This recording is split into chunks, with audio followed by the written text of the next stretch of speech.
Let's dye our eyebrows while my daughter is napping.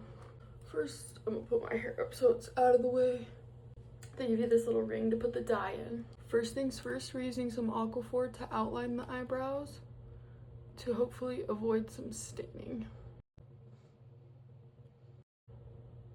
And you have to be pretty good about making sure you don't get it on the actual hairs, otherwise those hairs won't stay dyed. And then you mix this solution with the dye 1:1.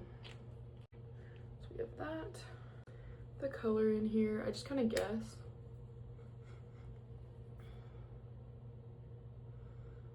What 1:1 would be. I really don't think it matters that much. And then I take the little applicators they give and we mix that together. Try not to make a giant mess. And then it looks like that. Okay, and then I just start applying. I try not to press too hard because I don't want my skin to be dyed too dark, but you do want to try and get all your hairs. And you'll see the color start to get darker. And it's okay if some does get on your skin, it'll wash off in like a day or two, but it's just better if you can avoid it altogether. And then I have a little bit of dye left, so I'm just gonna really saturate with the extra.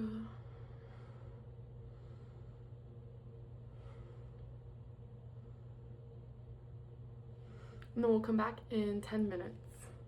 I got the dye on my pants. Okay guys, this part is literally terrifying when it looks like this, but you just have to trust the process, but it scares me so bad. Looks like I got some dye in my hair too, wow.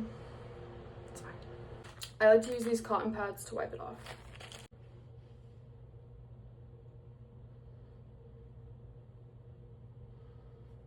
See, it's already so much better.